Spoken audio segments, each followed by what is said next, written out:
you, sir? What's going on? What's happening? I'm playing musical chairs at my house for places to broadcast from. That's what you were saying, man. You're in the game room now, right? Yeah, this is the game room. The game Nice. room. The game room. Nice. So Angela is in the house. Please remember to smash that like button. Yes, please. Please do that.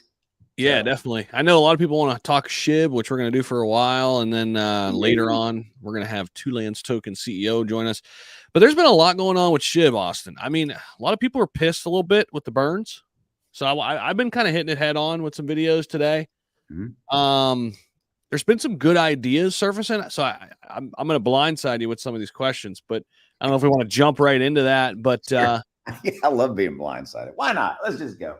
All right. Well, I mean, one of the things, people are pissed about is the lack of burns on SHIBarium, right? And a lot of people are saying, well, the devs kind of misled everybody.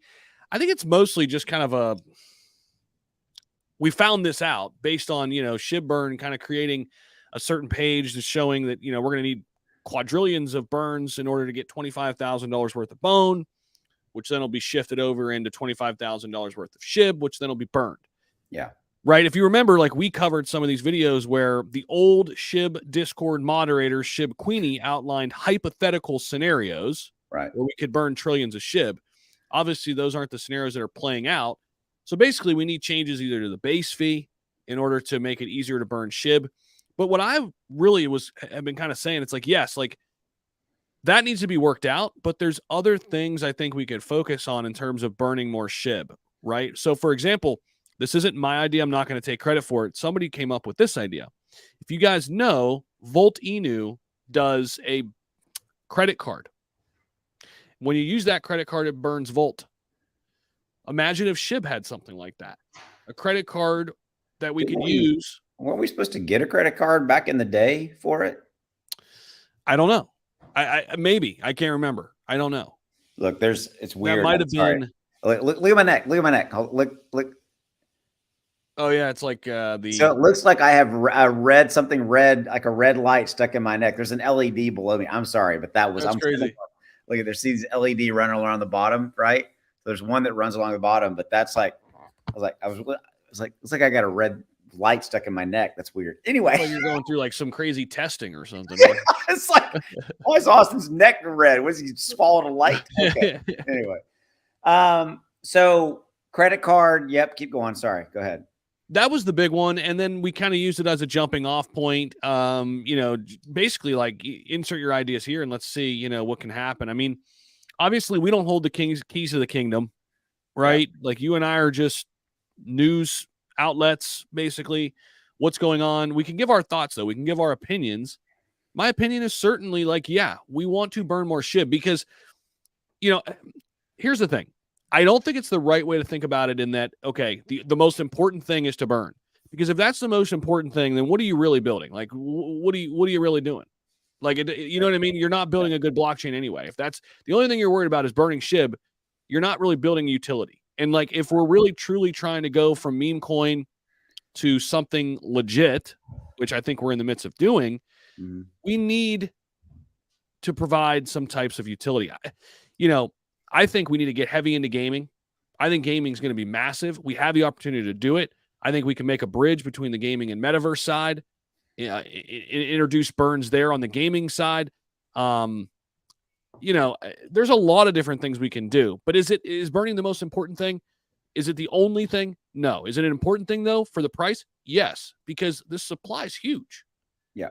Like it's huge. And we need to reduce it some way, somehow. I still think there's time. I don't think it's like all over. I mean, I don't know if you've been looking at some of the comments, some of the sentiment out there. It's like, oh my gosh, it's the sky's falling, which is natural right now because everything's in the shitter, right? I get that. But yeah, man. So I don't know. I'm kind of all over the place, but it's been a topic of discussion for a week or so, and actually a little bit longer. Yeah, I mean, well, because it's the thing out there that's not answered, and it's the hot topic right now. And and I love that there's people that say it's my fault and your fault. I love that, how it's like, dude, we're not the devs. We don't own SHIB and all that. So it's funny. But beyond that, I agree with you. I think there needs to be, because again, okay, let's back up. What we never knew, we had some visibility in the base rate. We had some visibility into what the transactional rate would be. To your point, we had scenarios that you and I both covered in videos. Again, from an update standpoint, right? We had all these things, and now we come to what is reality, and where they're talking about there has to be, what was it, 4 quadrillion transactions to effectively equal $25,000 worth of bone. Yeah, SHIB burn, and that's a moving target based on but that's an astronomically insane number. Correct. That is just it, and I don't know all the transaction count. I'm not watching it every day, like how many but we're certainly not anywhere near that. No, right? No. And daily transactions have fallen off a cliff recently. They have. I mean, I'm not worried about that necessarily, but we're not running at 200,000 transactions like we were back on September 12th. I mean, we're running at 20,000. Well, exactly. So, and I think you have here a situation where the overall consensus in crypto is hugely, vastly negative, right? Period. There's no better way to say it. People are hypersensitive to everything inside of crypto. Oh, and by the way, people are much more hyperactive around community tokens such as SHIB because they are so emotionally invested and attached. Nothing wrong with that, but that's just how people are. And and all those variables are there. And then you have into that where everybody's, stuff is down. You and I've lived this for 2+ years where we've seen when we're in kind of bad times, and I'm talking about at the macro, people tend to get pissed off about everything. And it is what it is. I mean, I'm not going to deny that I'm not generally irritated on most days right now because it sucks. It sucks being in crypto right now. With all that said, go back to your original thing. I think that the dev team needs to come out and put a plan of something in place because you said it right. There's utility and there's burn. SHIB has utility. We have ShibaSwap. We have the metaverse. We have SHIBarium. We have our own blockchain. We have a game. I think, we have the Shiboshis and all these different things. So there already is utility. But I think when you have a vacuum, Zach, and this is the last thing I'll say, when you have a vacuum, and right now that vacuum is lack of clarity, lack of visibility, and lack of addressing this, it creates a vacuum. And when there's a vacuum in crypto, people tend to want to fill it with negative shit. 100%. And I do think there are some people out there who had this idea in their head that as soon as SHIBarium came out, we were just going to be up and up and up and up and up, and everything's okay, everything's perfect, right? Which I want to say for the record, you and I never said that. No, you and I said it was going to take time and all those kind of things. Go ahead. In this type of market, it's not going to make that much of a difference. We got a little bit of a pump, and then it came back down. Yeah. Right. I mean, that's kind of how we said it would play out until this market changes. All altcoins, not just SHIB, all altcoins have been decimated. They've all been bleeding over back into Bitcoin. Yep. Everything. This is not just a Shiba Inu problem. So what happens is, you're exactly right. People then jump to extremes, right?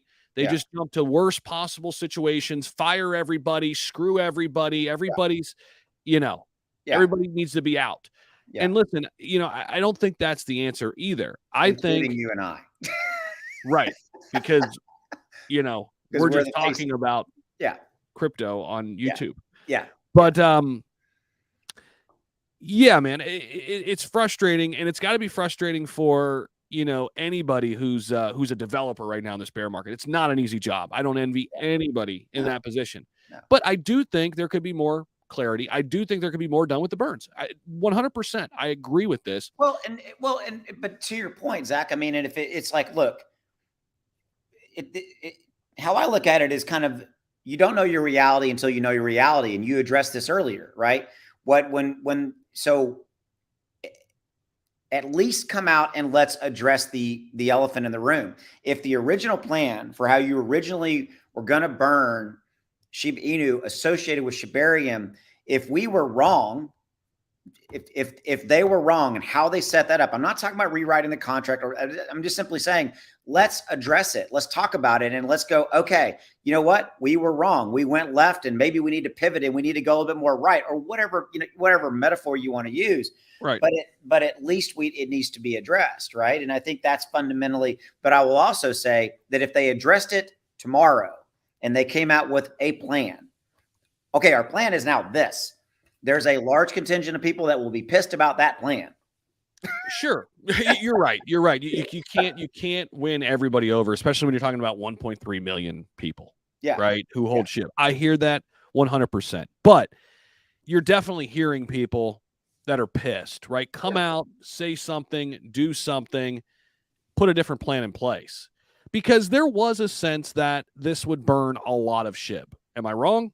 I agree. We all, because that's what we were led to believe. Correct. And I will. Here's one thing I will say for the dev team: no one ever from the dev team never said officially this is what it will be. We had guesstimates, extrapolations, scenarios. So I'm going to give them credit and give them some grace in that context, as there was never an official, here it is. I concur with that. Yep.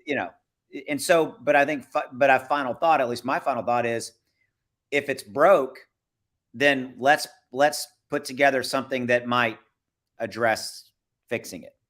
And I don't Agreed. And I don't know what that looks like. To your point, you had different scenarios. The problem is the supply is so damn big, and you're talking about hundreds of millions of dollars worth of SHIB.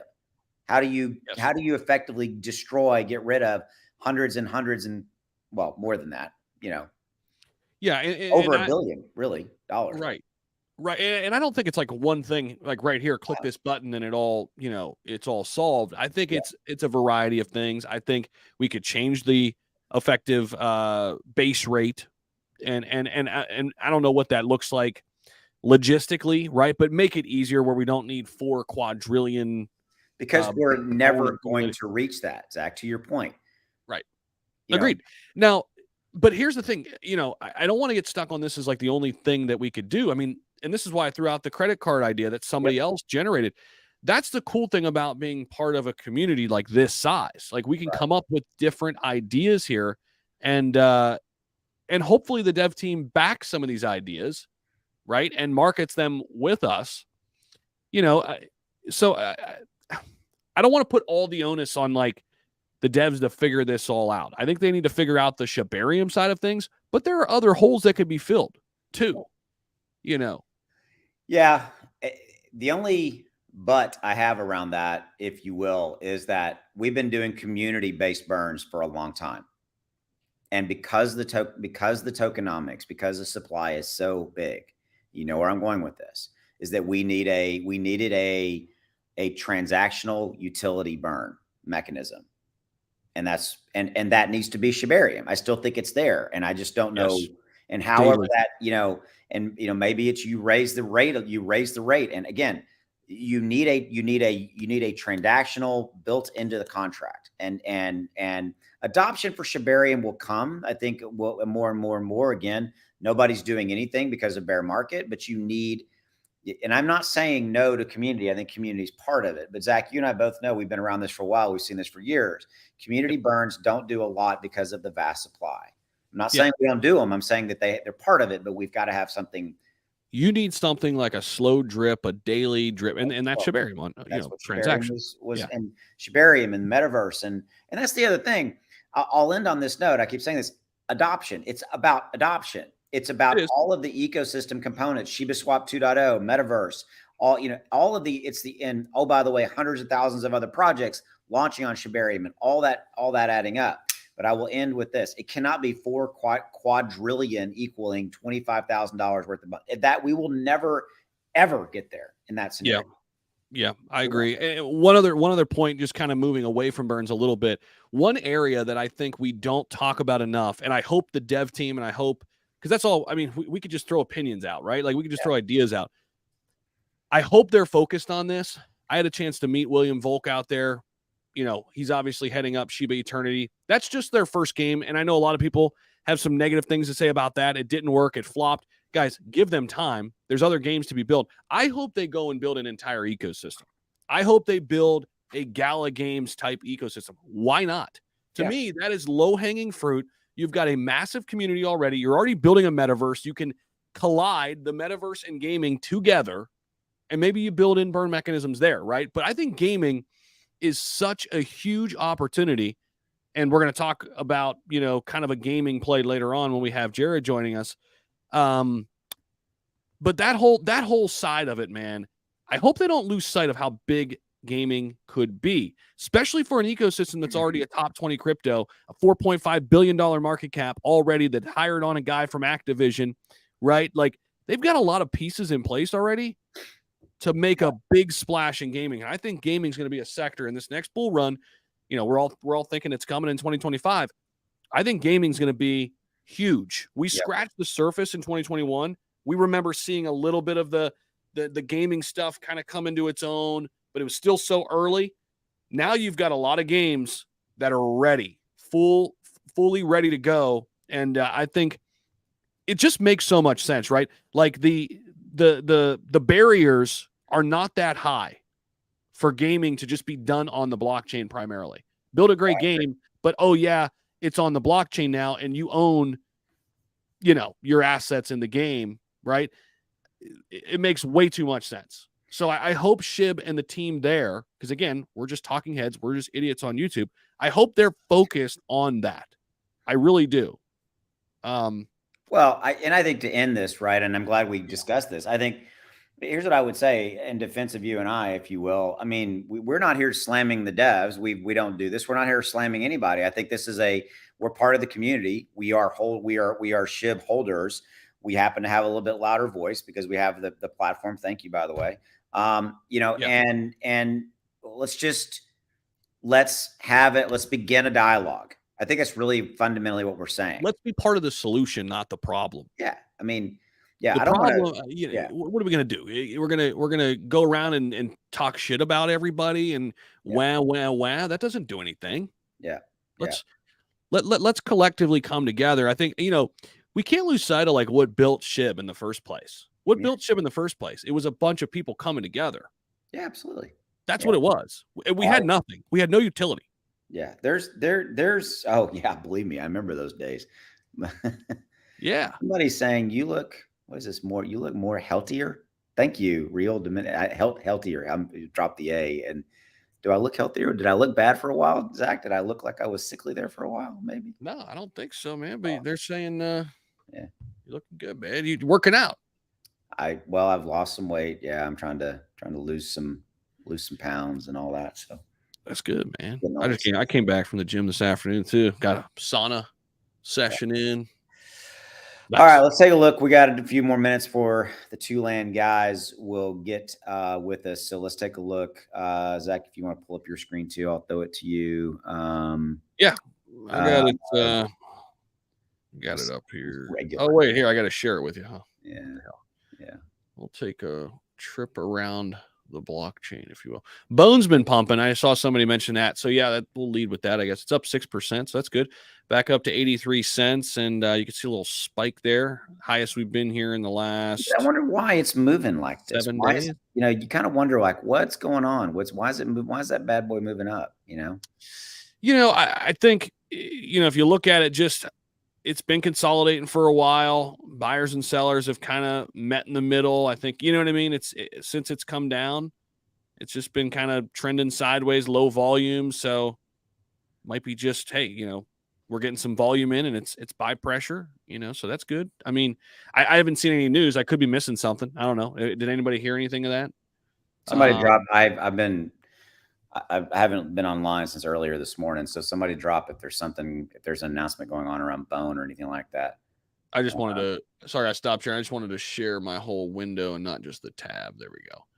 But there we go. So yeah, these are daily transactions. They've fallen off quite a bit. I mean, we'll see when this picks back up, but we do want to see that number start to tick back up. Still though, pretty solid overall. Total transactions. Let's see. Bone is in the final steps to minting all the tokens, and buyers are anticipating the contract to be around. Yeah, I guess that is. Okay. Yeah, that's right. Yeah. There we go.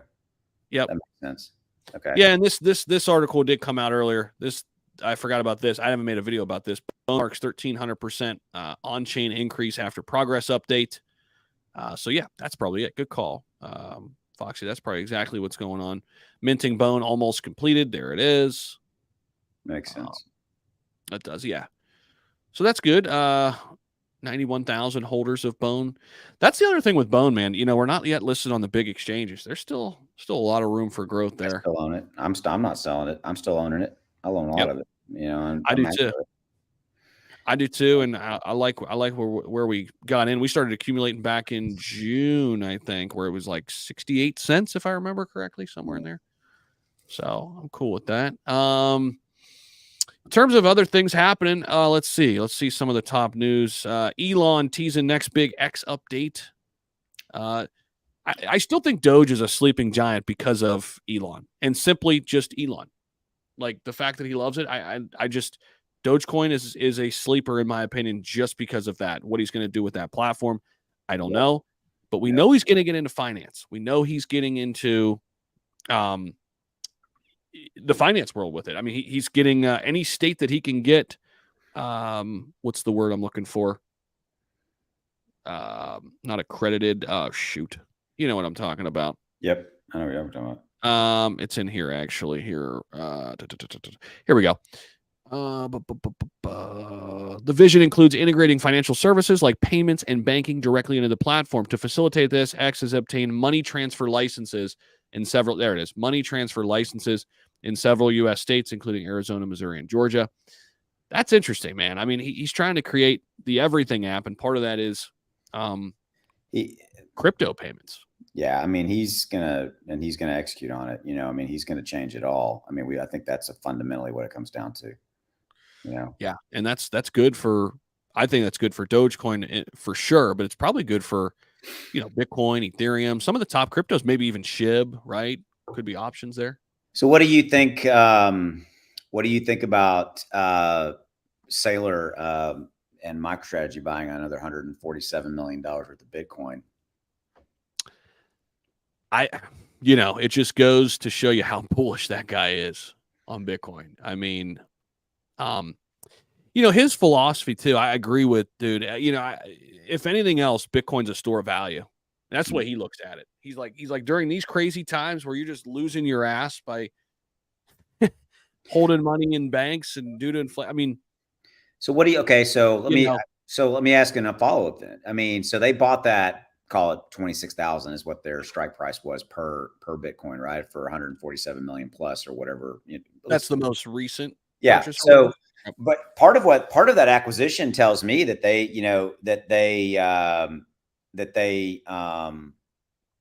don't think that it would go a lot lower. I mean, or they're just DCAing, probably a little bit of both, right? That they're DCAing and they're looking at it going, hey, if it drops low, we're going to buy more, but we're going to buy some at this price. So it tells me that they actually like the price point and they don't see a lot of downside risk. Oh, I think you're right. I think you're right 100%. I think this is in a lot of people's eyes an accumulation phase. Right? I think this is the phase where, the price will probably trend sideways for a really long time. If you show this chart here, Austin, I was looking at this earlier. I made a video on this. I don't think it's out yet.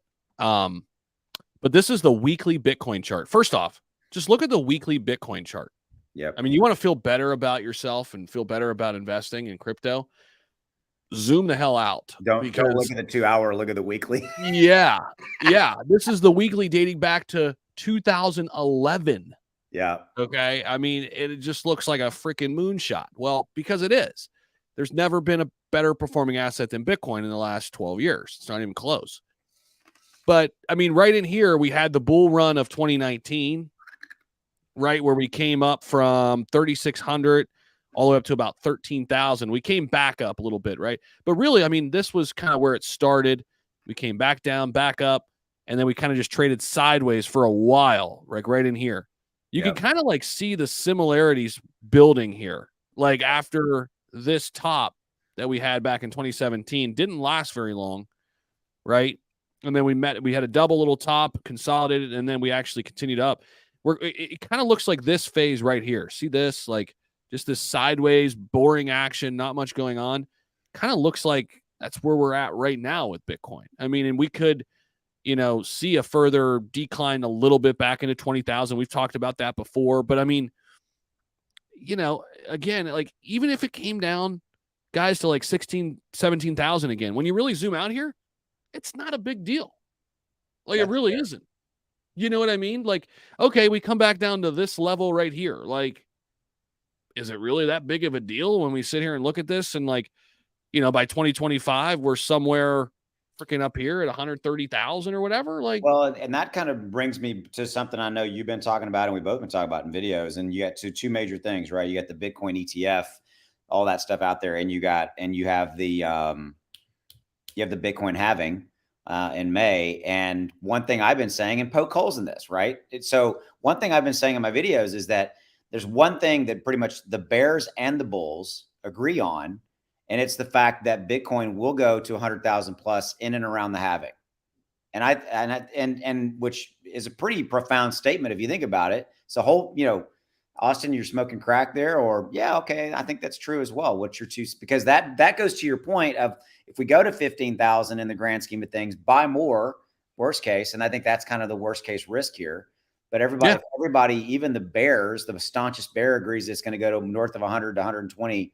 Shit, why not? Right? It's not bad. I mean, you couple like you said. I mean, you start to think about all the things that have happened. Forget all the BS, block out all the noise, but all the things that have happened. Okay, you've got a Bitcoin ETF.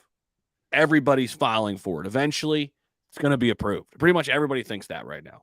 You've got Larry Fink, the CEO of BlackRock, completely flipping the script on what he thinks about Bitcoin. BlackRock basically owns everything. So now you've got all this pent-up demand. You've got all of these institutional investors literally waiting on the sidelines to get in. That's happening. The Bitcoin halving's coming right around the corner. That we can't be in a bear market forever. It's already been one of the longest bear markets in history. And it's been painful as hell. It's been painful. It sucked. I mean, so you really start to stack these chips up and you're like, you know what? We're in a pretty good spot. And I firmly believe, and we've talked about this before a handful of times, we're going to look back 2025, 2026 and be like, man, I wish I would have bought even more. Oh yeah. There's going to be people going, I wish I would have bought Bitcoin when it was $25,000. God, my gosh, it was so cheap back then and blah, blah, blah. Which brings us back to that dialogue that you and I have all the time about the fact that most people will not buy Bitcoin. Or, by the way, I don't care what the name of the asset is. Cardano, XRP, Ethereum, Shiba Inu, Dogecoin. I don't care, right? Because they will all go up. If Bitcoin goes to $100,000, not if, when, excuse me, when Bitcoin goes to 100,000, every other asset is going to go up dramatically. Yep. Shiba Inu will pass its all-time high off of just following Bitcoin and the rise of the market. 100%. 100%. And you're looking at, these people who aren't in the markets yet, they're going to be looking at more than just Bitcoin. Like there's already rumblings of an Ethereum ETF coming shortly after Bitcoin. If you look into Canada, Foxy would know this too. It was very short after the Bitcoin ETFs were accepted that an Ethereum ETF was like boom, boom. Like, I think that's how it'll play out here too. And then, you already look at like Grayscale Trust. Like you go and invest in Grayscale Trust, or I think, is it Grayscale? It's one of the trusts. I think it is. They have Cardano in there. They got Polkadot in there. Remember, we've looked at that before. It's like they got Bitcoin, Ethereum, Cardano, Polkadot, a couple other cryptos. I think there's going to be more and more baskets of crypto plays like that in the future too, where who knows, SHIB might be in one of them, right? Yeah. Like the higher risk, like, okay, here, throw the top 2 community tokens in there, and here's Doge and SHIB in there. And, I mean, we're still so freaking early, man. I feel bad for people that are being rushed out of this market, because that's what the big money wants. They want to shove you out of the way right now. They want to get you out, and they want your Bitcoin. They want your crypto. Yeah. That's what it is. I mean, they want it. Yeah. No, and it's the same. It's the deal, man, where it's just the scared money is going to leave the building. That's fine. It is what it is, right? And I wish they wouldn't, but they're going to leave the building. A certain number of people will leave and they'll call crypto a scam and all this kind of stuff. But that's not. It's you can't teach it. So yeah, you can't reach everybody, and eventually people are going to jump on board. I mean, but if you guys are here right now, I mean, obviously you guys know it. You're early. I mean, you're here at the perfect time, even though it seems like it's just terrible right now. I was talking about in my videos, I like kind of got away the last week. I went to North Carolina, got in the woods a little bit. It really does like help kind of, just, get away from it all for a minute, take a step back, and you realize like, okay, we're okay. It's okay. Yep. I mean, when you're head down in it every day, it can get you. It can get you. So remember that, anybody out there too. If you need to step away, do it. We're gonna throw Jared under the bus here. He's backstage and he's smiling already. I can see him, and he's like, so Jared, you got a minute? Go Google this if you want before you come on. No, I'm kidding. So welcome to the stage, Jared, who is one of the founders and CEO of Two Lands. We're going to talk about it. But Jared, what's your 2 cents here on the overall kind of state of the union of crypto and Bitcoin? And I don't know if you've been listening, probably a little bit. What's your so welcome and hey, thanks. Good to talk to you guys. Zach should be hopping on here too. My Zach. But I think we're all in the same spot. Look, it's in September, right? September historically is like this. So I think and to a certain extent, a lot of that ties into people's psychology. So, I think, right. It's like anything else when people all band together, look, back to school, right? You have all that going on. You have, there's been really no movement, all the things regarding, the government and election and all that, it all ties into each other. So historically, like, look, October, right? It's usually a good month. So I'm thinking even from the perspective of people think it's a good month, that people are going to start to get excited to get in. It could be as little as that, right? It's those little things. So there's rumor and speculation that Zach, you may have heard of this. There's rumor and speculation that one of the ETFs might get approved in October. I don't necessarily believe that, but right. I still think we're looking at a Q1. All right. So we're going to have multiple Zachs in the building. So I think we're going to have to refer to this as like my Zach and your Zach. I don't know. Zach 1 and Zach 2, Oh no, here we go. Bald Zach and hair Zach. There we go. Oh, all right. By the way, we were just on the phone with Nathan Hill, the CEO of Crypto Mag. He wants to hop on and say hello. I said, look, it might be sure. Send him the link. Send him the link. That's fine. Send the link. Yeah. All right, girls. If we'll send him the link. All right, Hair Zach. See, I'm going to do it. Hair Zach, you're up. Okay, no, I'm kidding. So Zach, this Zach, not my Zach. What's your 2 cents on the market? You were kind of asking Jared a little bit, like, Bitcoin and pessimists right now. And I guess I'd like for you guys to answer that question, Zach, but then also kind of bring it back to what you guys are doing. Y'all been in development for 2+ years. You've been building, and you're in kind of a quasi. Well, you are in pre-sale, but when do you launch? And it kind of give the people kind of insight into that, because I think what I love about you guys is that, number one, y'all are docs, you're out there, you're talking, you're active. And as cool of a project as you guys have, I want people to hear kind of what y'all are saying. So Zach, you're up. Go ahead. Happy to jump in. Thank you for the intro. Yeah. Market is moving in a really interesting pattern. I think more than anything else, there's a lot of fear. But there's a lot of optimism still.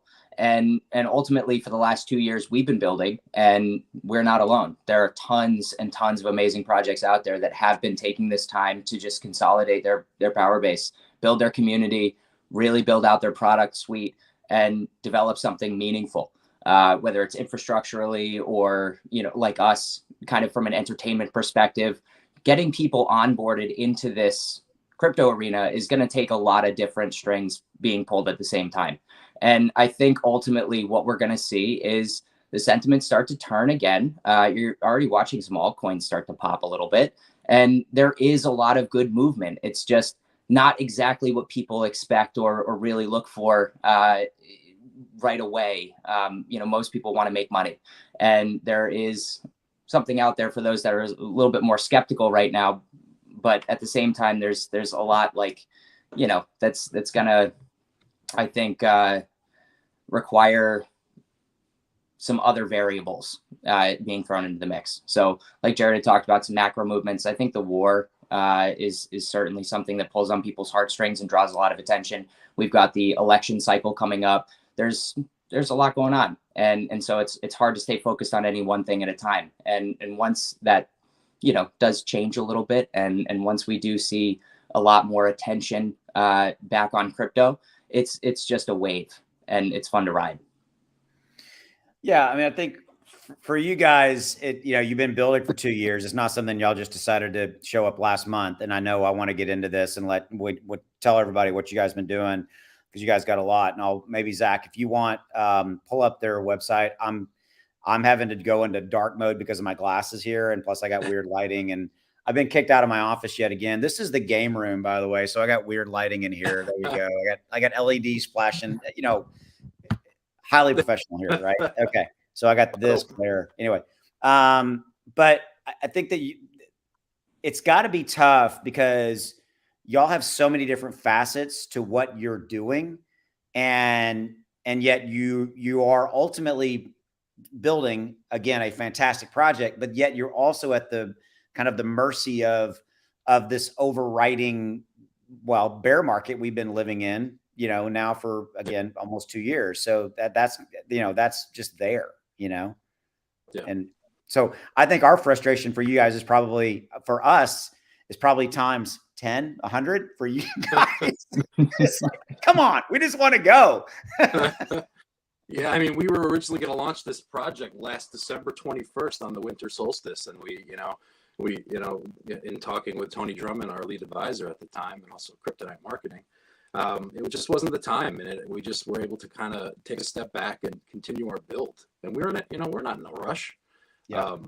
So we want to do it right. You really only get one crack at this, so we But decided. I'm glad. Is it just me, or are you cracking up just a little bit, or is he audio? Yeah, just a hair. Yeah, I think your audio is cracking a little bit, Jared. We got that. So I don't know if that's just your bandwidth or what. But I do want to say, I want to really pull out one thing you just said. And that's one thing in all the conversations that Zach and have had with you guys, is that, number one, I love your passion for what you're doing, for your project, but also more importantly for your community. But the fact that you're not going to rush it, the fact that you are going to do everything that's right for your community, your project, and your building, and all those kind of things. So I'm going to let Zach here. I'm going to let my Zach. There you go. So I want to say that's pretty cool. Yeah, 100%. Yeah, and I think that to go along with that, Austin, I think most companies that are serious, they are kind of they're heads down building, but they're also strategically building to kind of time things up with the markets, because there's so much to do. And I know you guys have been busy. If you guys want to just kind of start and give people a little bit of background, I mean, we've made some videos out there just kind of letting our audiences know a little bit, but I'm sure there's some people out there who are brand new to Two Lands and what you guys are trying to do with the token, with the ecosystem. So if you guys want to just start there and start to unpack the plans. Yeah, sure. Absolutely. Zach, I imagine the audio isn't the best, so maybe I should log off and get on my phone. Maybe that'll be better. My iPad. Yeah, Jared, why don't you do that and then come back in, and then I'll give a quick intro while Jared's doing that. Basically, we are where entertainment meets ancient archaeology meets blockchain. We're looking to leverage blockchain technology into an engaging and really sustainable ecosystem that will excite the inner explorer in everybody, but also allow for an altruistic angle, leveraging of blockchain as a means by which we can impact the academic community. And we've identified a number of significant issues in that community in particular. Jared and I have a real focus on history. We love history, and ancient history at that.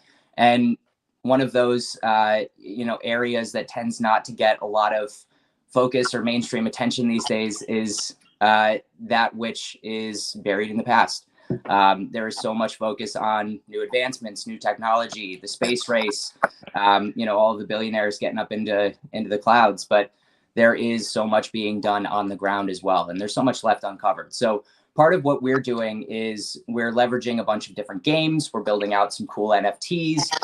We're adding utility for all of what we're putting out on the blockchain side as best we can. especially in the early going. And what we're doing is we're taking 1% of our total token supply, which I know sounds like a lot, but 1% will be hidden within a Cryptex, which is essentially a puzzle box of sorts. And it's a work of art unto itself. But we're executing a giant digital treasure hunt. And we'll be putting out clues. We already have been burying clues in virtually everything that we've done, including all of the real world products that we're putting out and the digital products that we're putting out. We're looking to really excite people and give them something to chew on. So part of what we're doing is we're then leveraging all of that attention, all of that excitement, and we're starting to drive some attention then towards the cause that is really near and dear to our heart. And so to that end, we've created a nonprofit called the Everdeen Initiative.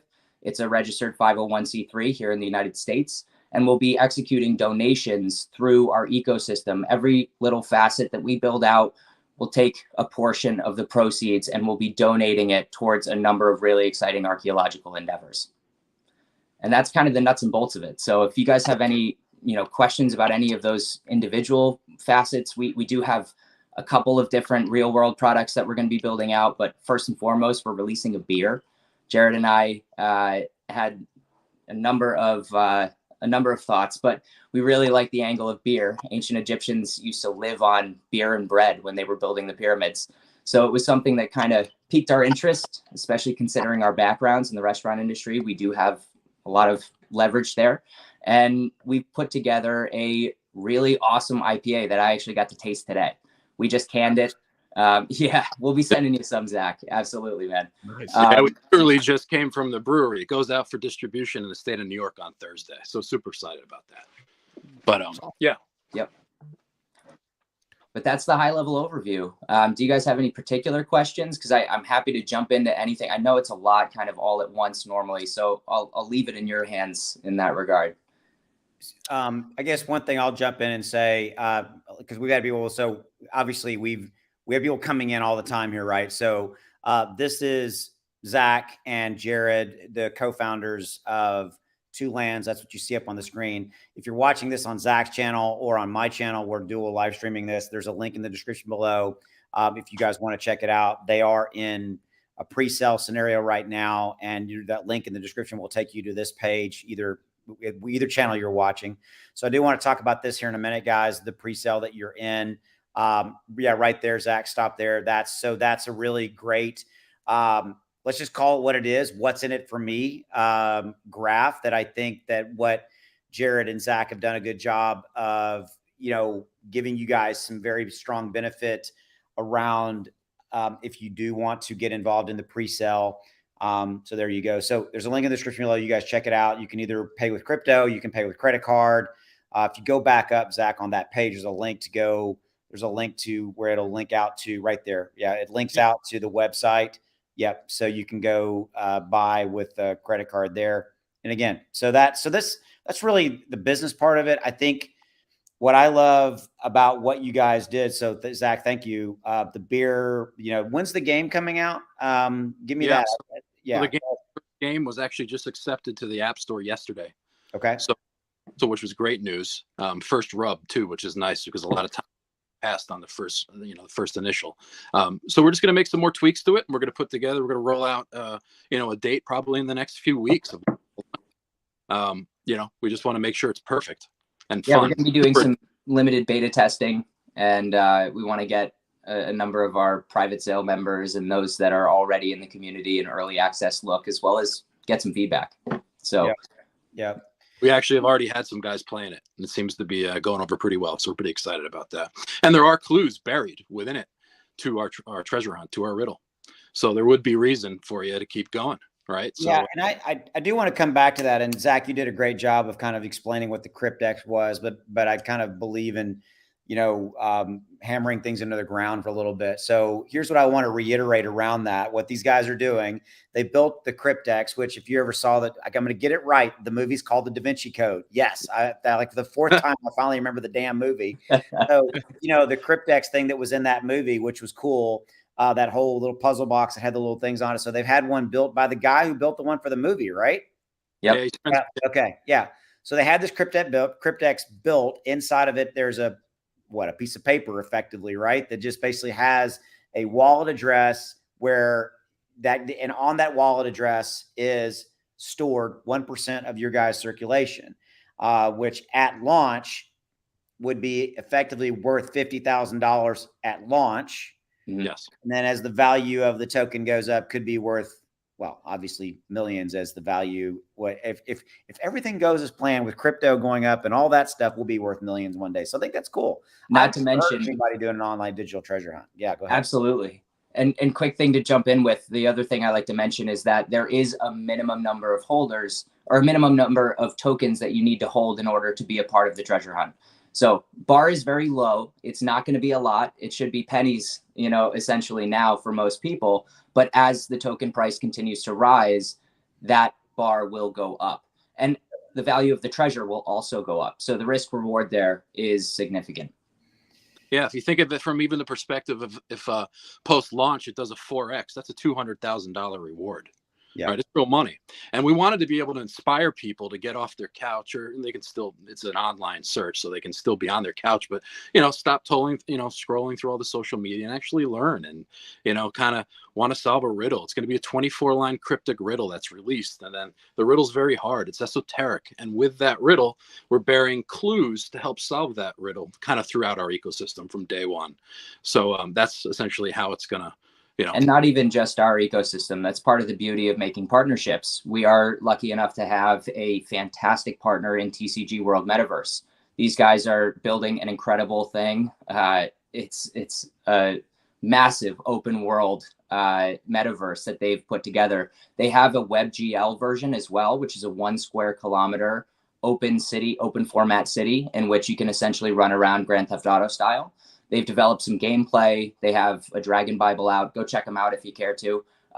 It's a really, really incredible product. They've actually contracted with the core team at Unity, and Unity's been helping build out what it is they'll be releasing in full, I believe, within the next couple of months. Don't shoot the messenger though. Don't shoot.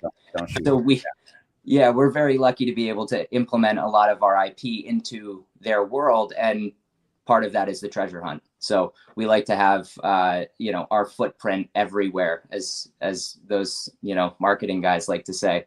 And this is one of our efforts to do that. We get to have a virtual headquarters built, and we will be a part of this metaverse ourselves as a company. But we are also we're hiding clues everywhere. So keep that in mind. So you guys are doing a lot of first. This treasure hunt. You did the docu-series. I did a video talking specifically kind of about that docu-series.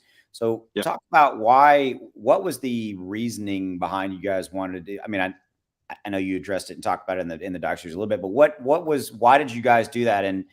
And more importantly, I mean, you guys are doing, again, first, right? You're doing the docu-series, you're doing the treasure hunt. So what was the reasoning you wanted to do that docu-series? I think it was a number of reasons, but beyond the fact that, sure, it highlights our company. I think on a macro or even broader sense is that we wanted to give crypto a good name. We wanted to not only highlight us, but our partners. We wanted to show that there's good people in crypto really working hard behind the scenes. I wanted, my neighbor at the fire pit, across the street to get a better understanding of what I do and what I want to do and how it all works and how it all intertwines, as opposed to him thinking I'm in some shady type of deal, right? So for us, it was more of like a broad strokes thing where let's kind of show the world, if you will, the good side of things, and that it's not all the bad stuff you hear about on the news. There's good people out there, not just us, but all the partners and more that'll come in later episodes that are all trying to work hard, and because they believe blockchain's the future of technology, as we do. It's funny, Jared. The smile was, I get that every day. I get that, from friends and neighbors, like, you're in this crypto thing, and what is this? And our NFT's a scam. And it is the narrative that seems to be painted by mainstream. And by the way, and I've said this, and I don't know if you guys are hearing, but one day we're going to look up and it's all going to be magically okay. Oh, it's so cool. Yep. Yeah. It's like, come on, seriously. For all of us that are here, and for those that are the first ones. We would have been here first, right? We're all early. Yeah, that's what I'm older. I was around when the internet. Yes, I was. I was when the internet came around. And but I remember that.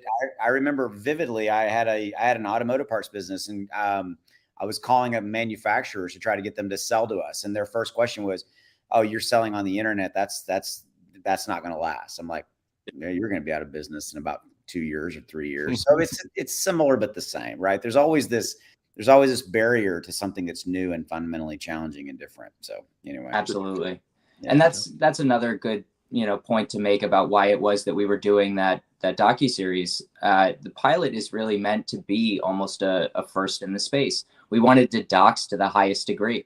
And what better way to do it than to plaster our face all over a pilot for a docu-series, look to get picked up for a longer run, and get that out there for everybody to view and everybody to look at and, learn about us with, learn about the company with, and hopefully join us. I think that's one thing I love about what you guys are doing. I mean, yes, you are out there for your project, but again, it's to kind of help change crypto. And I think crypto has an identity problem, and I think it's going to continue, especially with different demographics.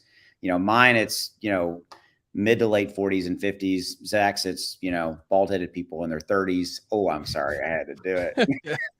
Come on, man. But, to your point, Zach, it's millennials, right? I mean, it's just different, so. No, for sure. I mean, I think, we kind of scratched on it, on NFTs a little bit, and I've been talking to some people. It's funny, man. It's like, we think about NFTs. I think the natural link with NFTs right away in this next bull run is gaming. Yep. Like, it just makes so much freaking sense given how big gaming is already. And now that games can be put on the blockchain, and now here comes NFTs. And I know you guys are taking advantage of that. So maybe just talk about your angle there with NFTs a little bit. And then if you want to go macro a little bit, just talk about NFTs as a whole. That'd be cool too. Yeah, we love NFTs. I mean, ultimately, I think we've watched the craze ride a lot of coattails to an extent, and these pictures have gone crazy. But where I think the macro really falls in the long term is going to be in utility. And what better utility than GameFi? People have, for the longest time, as long as I can remember at least, played video games and had to watch their accounts disappear the second they left the game. That is demoralizing. Do you think those users likely ever return to that game? Almost never. And so in terms of bringing people back into the fold, giving them an opportunity to, say, monetize their gameplay, I mean, there are so many different utilities from the perspective of the end user. I truly do agree. I think gaming is the future for NFTs. We're excited to be a part of it. And that's essentially where we're going with all of our NFTs. We want them cross-utilized in every single one of our games. And, that is something that I think everybody can identify with a little bit. It's very visual. You watch your character upgrade, essentially. You watch your gameplay upgrade. It's a very tangible result and a very tangible utility. And you see the benefit of it constantly. You can see it, as your pockets swell, but you can also watch your gameplay, your pride in the way that you play also increase in a dramatic way. 100%. Yeah. And guys, by the way, the links that Austin referred to are down below in both of the descriptions. There are some nice perks in terms of getting in and getting some of the NFTs too by getting into the private sale. And also too, for everybody out there listening, if you guys have questions, drop them in the comments. We're looking over there so we can ask the team and just bring those up too. So. Well, here you go. Number one gaming to invest. Hey, two lands. Oh, and there it is. I had to say it. I mean, I think there's a lot. I mean, I love that you Zach, you brought that up, and I mean, I'm looking at it every day. But one thing you just said was very interesting about the NFT leveraged as the utility inside of that to bring you back into the ecosystem, to bring you back into that game, right? And quite candidly, I mean, I kind of knew about that, but the way you just said that, I'm like, well, holy shit, you can stop right there. And that's a really cool thing from that gaming experience and making it very, what I call sticky, right? Where it brings those people back in and things like that. So, that's cool, and I think because the question I get asked by my friends, my demographic is that NFTs are these stupid little pictures that people are paying tens of thousands. Do you agree with that or not, Austin? And I'm like, well, that's a very loaded question, right? Yeah. Because I think that some people view it as art and all that kind of things. And art's very esoteric, and, you know, Bored Ape Yacht Club and all that. I'm not slamming any of it, but there's always going to be those factions. But I always bring them back to, that was the first iteration in NFTs. You know, NFTs are evolving and they're changing and they're transitioning into, your point, GameFi and all that kind of thing. I think that's what it's really going to evolve into, you know? And so again, thanks for that. That was a very eloquent way to show some very simple utility. You know? Yeah. Well, we're excited about that. I think it is a part of the gaming revolution that's coming. You're looking at cross-border transactions at lightning speeds, and that applied to gaming on a fundamental level is exciting. It's just so exciting. And then when you factor in, like you said, this stickiness, this extra quality that the NFTs do lend, it's mind-boggling, really, the potential market that could be there. Hundreds of billions of dollars a year already goes into mobile gaming, let alone, you know, standard PC, you know, console gaming. It's like $1 trillion market. Yeah. And the key in the success drawing from the regular gaming community, right? Bringing them in with freemium versions, maybe just giving them free NFTs, but letting them dip their toes into the game. Maybe they don't even know they're playing a Web3 based game. Who knows? I mean, that's all right. Get them in, and then give them a little taste, and then hopefully you can convert a new person, because you're converting a new user, but you're converting a new person to crypto perhaps too. So that's kind of how we like to look at it. Like, there's a lot of different arms to this ecosystem, right? I know we get categorized as GameFi a lot, but I don't like to even consider ourselves that. We're almost like a high mission ecosystem with various different arms in our tentacles rather, being GameFi being one of them. And for us, it's like, well, what could we do if we're going down this mainstream route? Because we take a lot of mainstream paths, because we believe there's such a, 5% of people are in crypto. So there's a lot of market. There's a lot of people out there to grab their attention. So a lot of our marketing that you'll actually start to see in the next few weeks that we haven't mentioned yet, and we kind of can't yet, is going to be very mainstream. And it's because there's so many people, and again, to that docu-series point, that really don't know anything about this. Right? Because if you strip the game down, right, it's got to be a few things. It's got to be fun. It's got to be engaging. The onboarding has to be frictionless. You got to be able to get on there, learn to play. If a 12-year-old can't figure it out in a few minutes, never going to be successful, right? And then the other thing is the sell pressure that a lot of these games create on their own project. You know, you look at tokens or projects like Axie or something like that. You know, the better the game, the more tokens they pay out in rewards, essentially creating their own selling pressure on their own project. So when projects start to realize this, and that there's a better path forward, perhaps with separated game and token economies, making it fun, engaging, visually stunning, when all those things come in, and then projects can figure out a way to lure in, you know, non-crypto people, let them dip their toes. I think that's the future, in my opinion. I agree. Yeah, no, that's great stuff. I mean, and I want to kind of talk about the community you guys have built a little bit too, and how that's progressed. And you know, I know they're very engaged and active. And have you guys had anybody from the community like give a good idea? I know, you know, some of the best communities I've been a part of in crypto, it's like this think tank, right, where everybody's kind of pitching in, and it's like, wait, what about this or what about that? You guys just speak to your people a little bit, and your community you've built so far. Yeah, they're not even our people. I think if we're a community, you know, and they have great ideas. We constantly send them behind the scenes stuff. We're always looking for their input.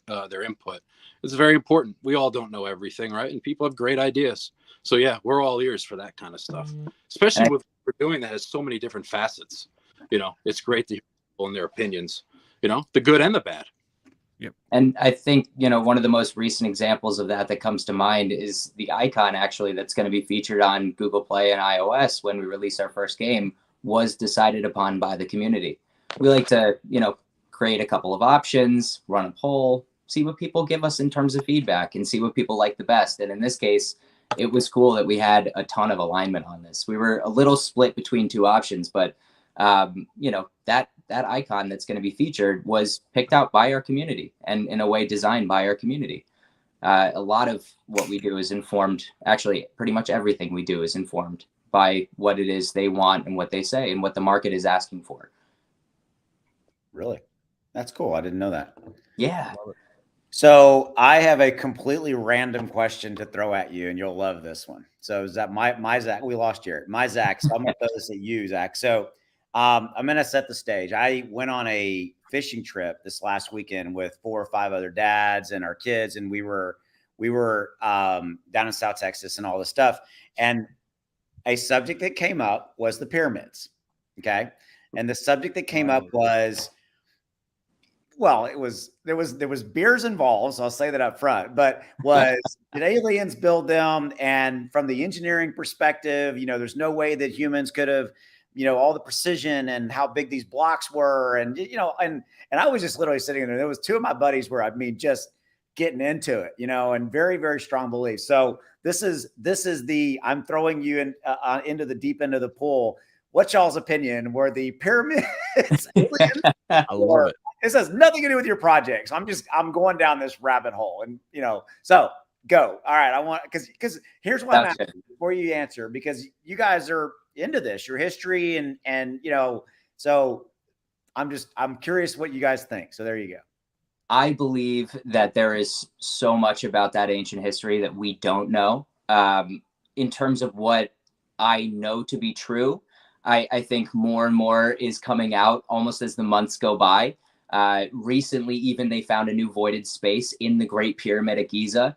It indicates that, there's a lot even about these structures that we have explored extensively that we still don't know and we still are learning about. So I'll preface everything I'm about to say with that first. But in terms of what I believe is most likely, I believe it's one of 2 things that was likely utilized. Sound and vibration is certainly a focus. Magnets are also another potential focus. I do believe that sound and vibration frequency in general is something that I think we could all learn a little bit more about.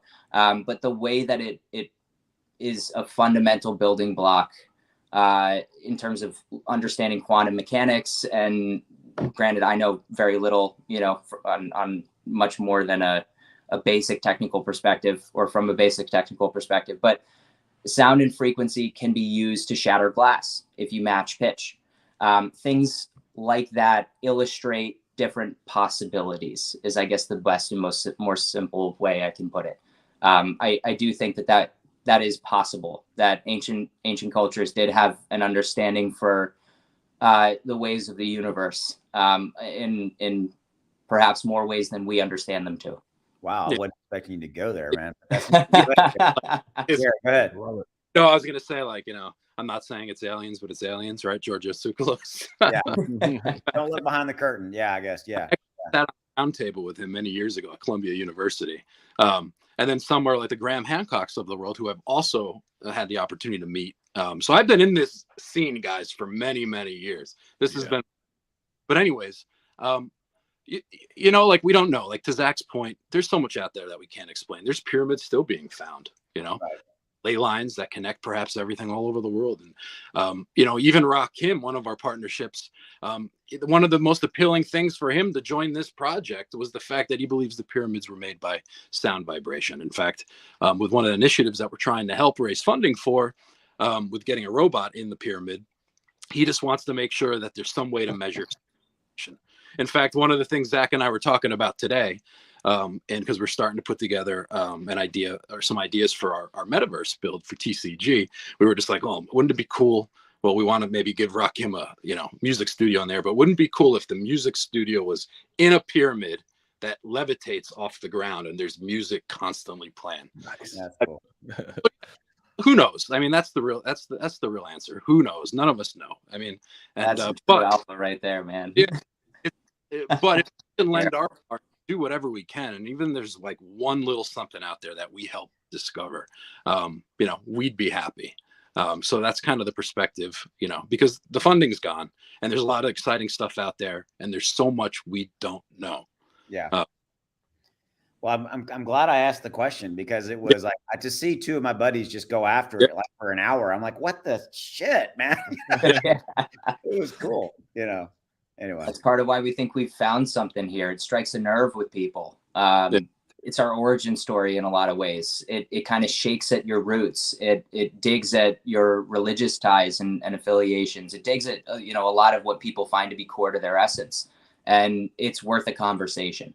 And so I think where we're coming from is mostly an academic perspective, though we ourselves are not pure academics in the sense, and we like to defer the actual archaeological work to those that know what they're doing and can protect the science and protect, that which is discovered. Obviously, if we dig up something in our backyard, we're not going to handle it with the kind of care that I think, would be required. But what we can do is generate a lot of buzz and a lot of attention. And we like the idea of trying to do that with what it is we're building. And so that's why most of what you'll see us do is going to be largely based in entertainment. We like entertaining people, and we like driving, the narrative of stay curious, ask questions, let's not be judgmental of that which we find right away, because there's likely going to be more coming. Yeah, and I think on a few final thoughts here, because let's call it what it is. It's Monday Night Football night, right? We all got sir. We all got to get to Monday Night Football. But I think one thing I will say is that when we came to know you guys and understood what it is that you were trying to do, and fundamentally, and Zach and I, we see a lot of projects and we talk to a lot of people, and from the outset and the very beginning, it was very obvious and apparent to me that you guys were doing things differently, and that you have this, to your point, Zach, you have the educational component, layered into an entertainment asset. But at the end of the day, you're also, the archaeology and the expansion of the knowledge and all of the things that you're trying to do, I think is fundamentally unique in crypto. I've been doing this now for almost 3 years in this chair, and I've never seen I've never seen a project that has as grand of a vision as you guys have as it relates to education, expansion of the academic component of even that, right? So that's one thing I really wanted to say. From my standpoint, I think it's really amazing, and I'm frustrated for you in that you're trying to launch this project, have been in a horrific bear market. But I also will say this, it made you better, because I've talked to Zach and I know other projects, and the smart ones looked at it and went, okay, market sucks, timing sucks. And I'm talking about the macro. We will focus inward and we will build. We will do what we need to do to build a strong community, a strong project, strong utility, and all those kind of things. That's all I have. So, Zach, you want to say anything or anything? Final thought? No, that was great stuff. I think what Austin said is 100% right. I mean, just being different in this space is so important. I mean, we saw all the copycats in the last bull run. It's kind of a copycat league in a lot of ways, right? Especially with like NFTs, for example. It's like, all right, let's just do our rip on Bored Ape Yachts, or let's just do our rip on this meme coin over here. And I think the strong utility, the unique utility, people who do it different are going to survive. And I think this is definitely aimed at a certain group of people, but it's casting a wide enough net where you're going to get a lot of interest. I think there's a lot of inner nerds out there, and I think this speaks, to all those people. By the way, Jared, I know Randall Carlson, the other guy. Have you ever heard of Randall Carlson? He's been on with Joe Rogan with Graham. Yeah, with Graham. He's good stuff, dude. And I love that. I love that, like those big questions like that. Just because it goes on and on. It's great. There's pseudoscience, right? There's regular mainstream academia, and they tend to put their nose up to the pseudoscience. But there's a lot of stuff in pseudoscience that actually makes sense. If they were all work together, then we'd be in a better spot. So I agree. The problem is people feel like they got it figured out and like this is the answer, and then they can't have their pride be attacked or anything like that because they built their whole academic career on that or whatever. But the whole aliens thing too, by the way, I think, what if we're living in a simulation? What if we are aliens? Oh, don't get me started on that, dude. No, wait a minute. No, think about it. It's all about AI right now, and like we're all freaking out. Like it feels as if we're becoming technology anyway. Maybe we already were technology, and we're just doing another trip around the sun. I don't know. Okay, but I don't necessarily disagree. What's the version? I'm going to get this wrong. What's the version that there's been like we've not the simulation, but that the society's been built up and destroyed like 7 times. Yep. What is that? Yeah. I know I'm not getting it right, but I am. What, Zach? You're right on. I mean, ultimately, I think there are those out there that do believe that humanity has iterated a few times, if not more than that. And there is evidence of a pre-existing civilization or series of civilizations before our commonly accepted timeline. Yeah. Go Cafe is an example of that. Yeah. So I think we've, in the last 10 years especially, moved forward in a big way in terms of, one, people understanding what the, I think, findings are and becoming aware of what the findings are.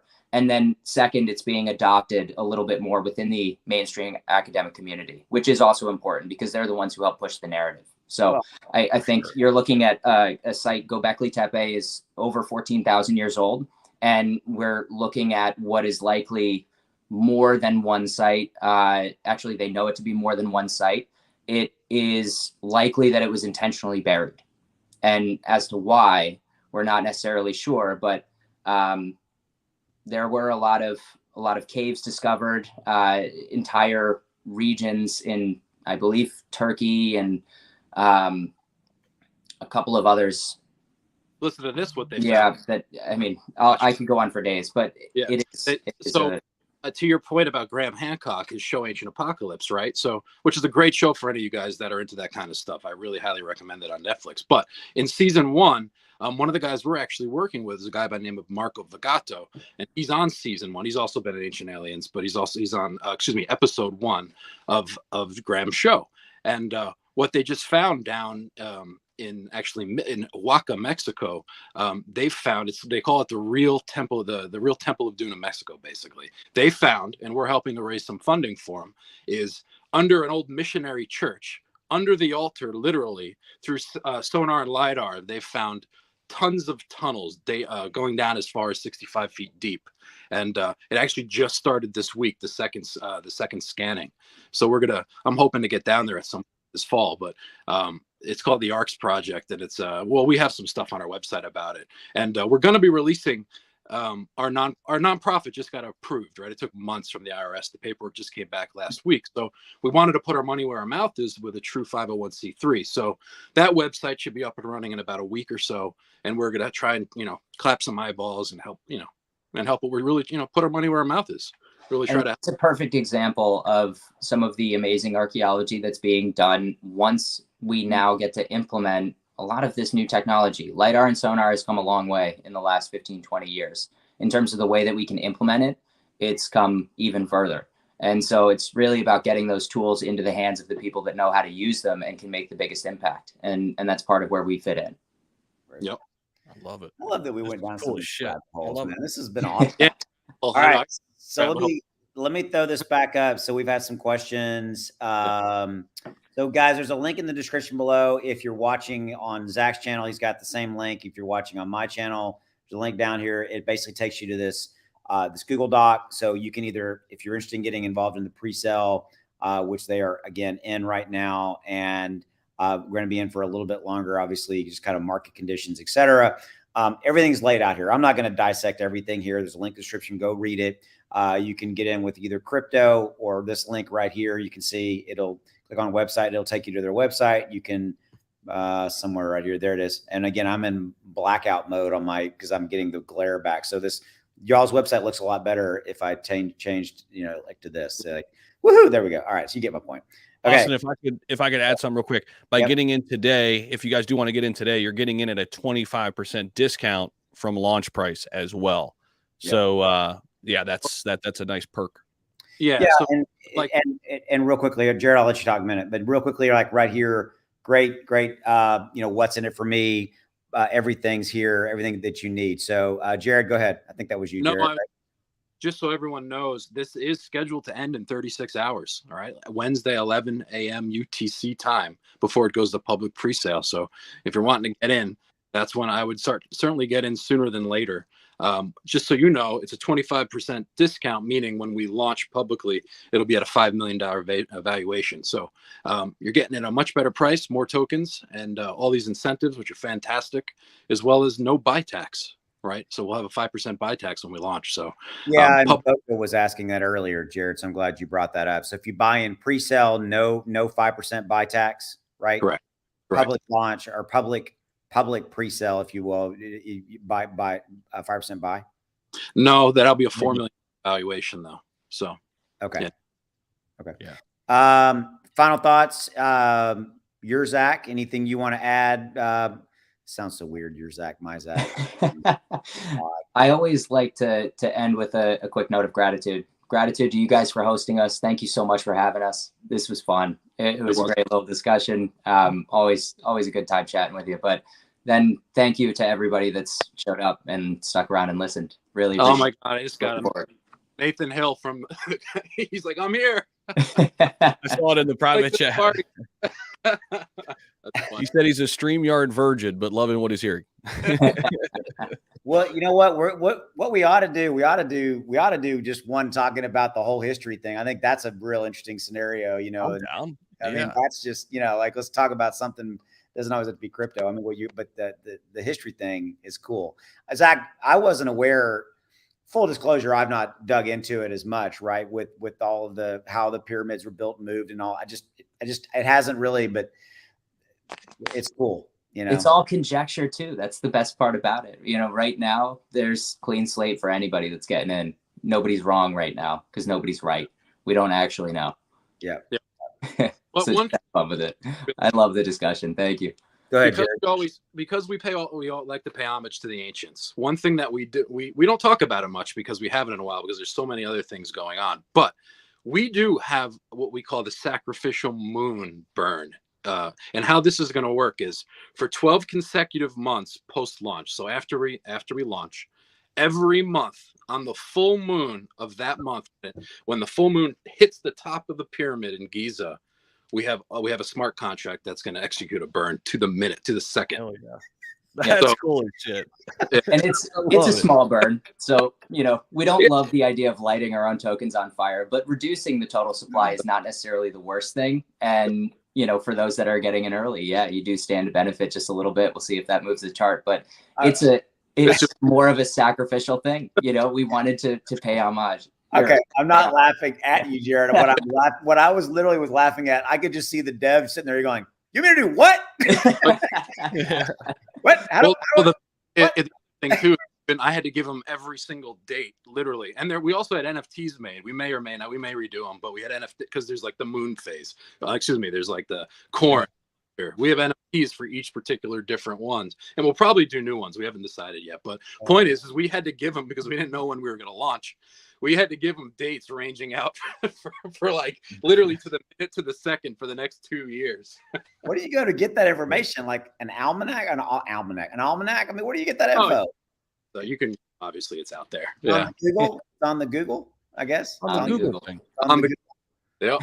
Yeah. Go use the Google. All right. Let's go. I got to go. Zach's ready to go watch Monday Night Football. So I know he's, you know, so there we go. I think you all are. Thank you so much. Thanks for coming, guys. If you guys links description below, check out their pre-sale. Definitely, these guys are cool. We're gonna have you guys back. Jared, Zach, thanks for everything you guys are doing for the space. Likewise. To also change things. You know, I think that we need more good projects like what you guys are doing. And I think I'll end on that. Zach, you got anything you want to add in that? No, that's perfect. Can't wait to do it again. All right, man. We're gonna talk about the pyramids and all that stuff. So that's gonna be cool. All right. We'll see you.